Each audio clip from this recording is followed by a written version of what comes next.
Isa ka ba sa hesitant kumuha ng insurance?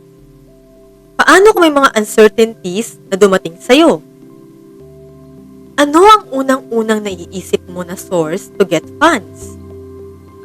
I'm Feb Gasapo, your Sun Life Financial Advisor, and I'm going to discuss with you my action step to help you understand the significance of insurance protection and help you appreciate the importance of insurance.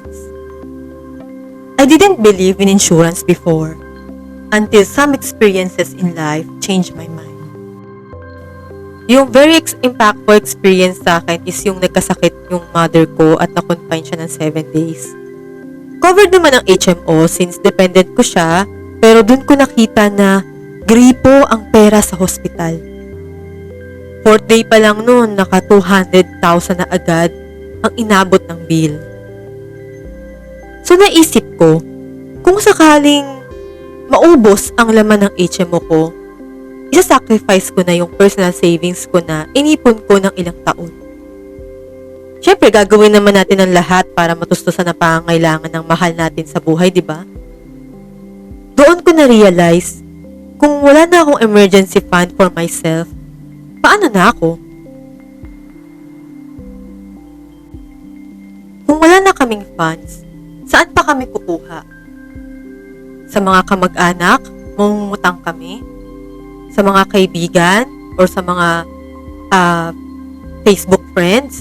Mag-send na ako ng GCash number, magpo-post na ako para makalikom ng pera? Lalapit ako sa mga government agencies or organizations? Pagod na nga tayo sa pag-aasikaso sa hospital. Pagod din tayo sa paglakad ng papeles at pagpunta sa kung saan-saan para makakuha lang ng funds, di ba?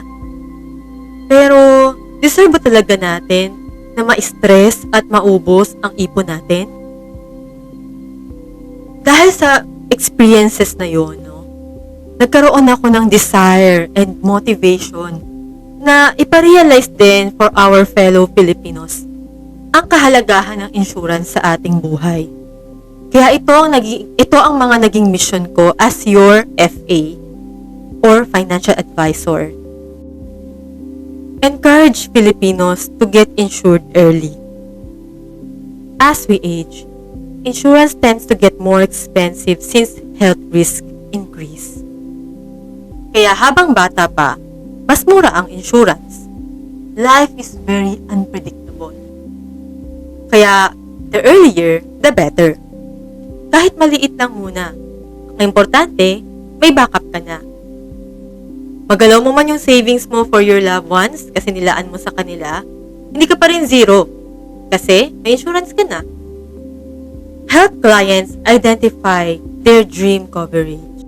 Pagdating sa pera at sa future mo, saan mo gusto mas maging handa? Retirement? Pagpapalago ng pera? Health emergencies? And or untimely deaths?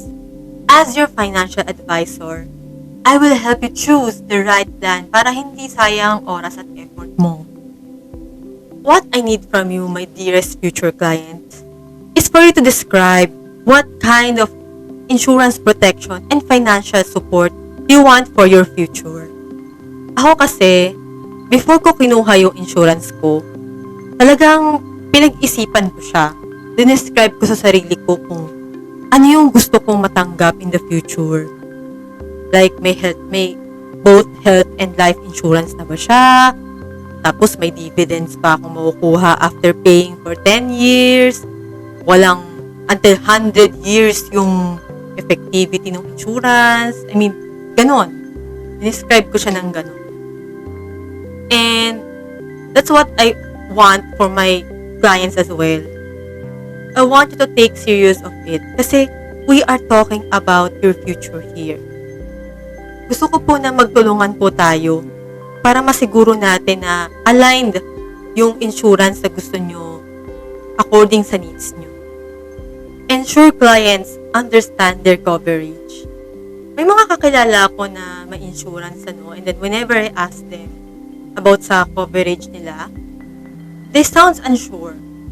And I feel na parang hindi sila confident to share. And I don't want that to my clients. Gusto ko when they got their insurance, they able to explain it. They know what they can expect in the future. And they know that this is aligned to their needs. I hope nakita mo why I chose to become a financial advisor.